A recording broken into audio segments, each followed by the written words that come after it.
So I've been seeing a little discourse about women saying they're not going to be dating black men anymore. And I'll be one of the first to say, because I've seen other women say that they're not doing that. I'm not tasting the rainbow. I cannot, like, I went to a PWI. If you don't know what that is, that's a predominantly white institution. It's college. And yeah, App State. And being around the other side, white people, white men, I wouldn't be able to do it. Like, the way my sense of humor is, it's just very different from their sense of humor. Or I don't know what makes women think that white men can't do you dirty, or any other race can't do you dirty, because they can. Okay, I had white girlfriends, and hearing their stories, I honestly, it's not, to me, it's worse. Like, they don't, it can get pretty crazy over there, and I'm like, I would really have to probably like beat them up. Like, it just would not work for me. Never really dated or interacted with Hispanic men that much, so I don't really know what that's like, and I don't really want to know. I love Hispanic people, low down, but dating, no. It's just like black men, for one, the black man's type of fine, you can't beat it. That's why they're a fetish, right? A lot of other races, they fetishize him reasonably slow, so right. But outside of that, just the way we all talk in general, the way we all have jokes, the way we all just vibe a certain type of way, it's just not matched with another race, in my personal opinion. I can't. My friend, she took a picture of when a white guy came up to me one time at a bar at school. That was the first time it was a full interaction, and to me, it was so awkward. For one, he came up to me, he was like, "Oh my gosh, like, you are so beautiful. I have to come talk to you." I was like, "Oh, thank you." He was like, "Yeah, I love me a good Nubian queen." I was like, I really don't know. I told him I don't know how to take that.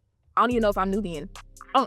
Like, what do you mean? You didn't even have to say that. And then he was going into, I had to ask him, like, I asked him straight up, "Have you ever dealt with a black girl before?" Like, I told him, I'm not trying to be funny, but have you dealt with a black girl before? Because I've never dealt with you before. He was like, "Oh yeah, I was raised in Georgia, I was around them all the time." Like, when he got to talking, I'm like, "Oh yeah, I love black people. Like, I have black friends." Oh, you lost me. Like, I mean, I asked you that, have you dealt with one before? But like, it's just a certain way that I know it just would not work. I won't be doing in that party. I won't be trying things out. My ex, he was halfway on the other side, and obviously he's ex. Like, that, it didn't work because that's why, for that reason. But even then, dealing with moments of his family, it's just like, I could not even bring kids into this. Like, I don't have time to figure out, who did your mama vote for? Who did daddy vote for? Also, if we have kids, I gotta worry about my kids being around them with that mindset. No, absolutely not. Absolutely not. So I wanted to react to this video real quickly because by now you've probably seen countless videos of black women going online talking about how they are divesting from the black community, how they are divesting from black men. And I recently shared the trend of black women basically saying that they are now happier because they stopped dating black men and are now dating white men. And truth be told, this is standard operating procedure. Black women have been expanding their options for the last few decades now, really ever since Loving versus Virginia, yet and still we see the marriage rates in Black America are what they are. White men aren't really marrying black women like that. Let's just be honest. Last I checked, less than 1% of white men who are married in America have a black wife. More generous estimates say around 3 to 4% of white men who are married in America have a black wife, but by and large, that is still an incredibly small percentage. White men are actually some of the least likely to actually want to marry black women. So all this rhetoric isn't really changing the overall data reality and, quite frankly, the marriage stats. And with all the, "Oh, I'm happier with white men," or "I'm happier since I stopped dating black men" trend, do you know who is still the most likely to date black women? Black men. Black men are still the most likely to date and actually marry black women. Black men are 80 times more likely to marry black women more than any other race of men. Now, the reason this is important is because I definitely feel like there is an agenda to continue to divide and conquer, to stir up dissension, and to stir up just tensions between not only men and women, but specifically Black men and Black women.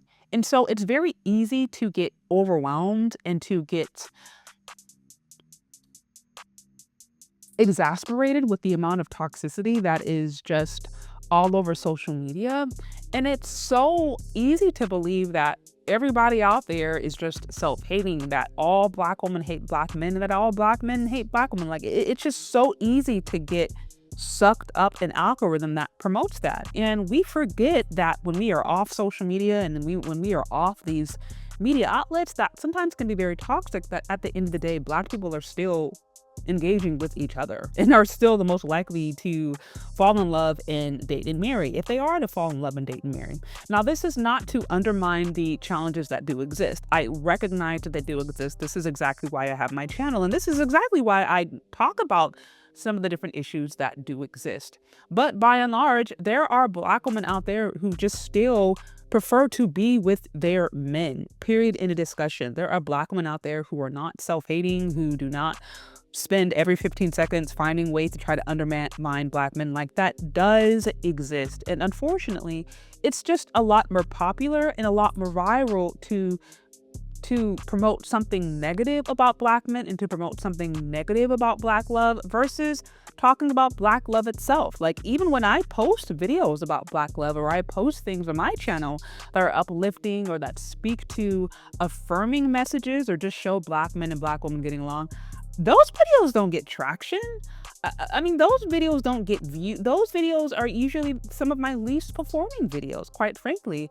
But let me have a swirler or a Black one talk about swirling, or a divest disaster, or a Black one go out there and talk about Black women being these aunties and tearing up the community. Like, let it be something that's a little trashy, a little dramatic, or just, just a little contentious, and then that's where people want to engage. And so there also has to be the recognition that sometimes people are not seeing the positivity because it's just not appealing to them, or quite frankly, because it's just seemed a little bit too good to be true. So she's giving her general experience.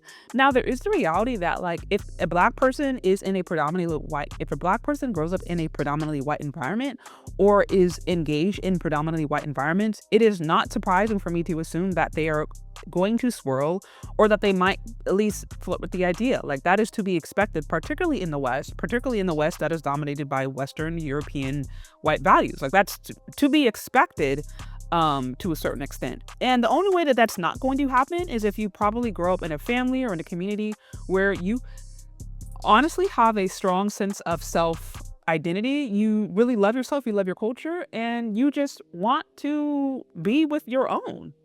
Like, that's really the only way I think that's going to happen. And I don't see anything wrong with that. Just like I don't see any wrong with somebody deciding to date and marry outside of the race. Nothing wrong with that. But I also don't see anything wrong with someone taking pride in having a preference for their own people group. Like, I mean, to me, this is a non-issue. It doesn't even need to be stated. But really, at the end of the day, what she said, I don't think is completely crazy. It may seem crazy in an internet that is just overwhelmed with the divest rhetoric, or at least that seems to be promoted every 15 seconds. At the end of the day, all we got to do is look at the growing population of Black folks across that diaspora, which, by the way, by 2050, about 1 in 4 people in the world are expected to be African or of African descent. Love it or hate it, agree or disagree, what we know about that is that Black men and Black women are ultimately getting together, procreating, and having kids. So we can say all this Black love is dead, or Black men and Black women can't get along, but clearly something's going on as if Black folks are completely dominating the demographics. But anyways, y'all, what do you think? Do you agree? Do you disagree? Let me know down in the comment section. Thank you so much for listening if you've gotten this far, and we'll talk later. Bye.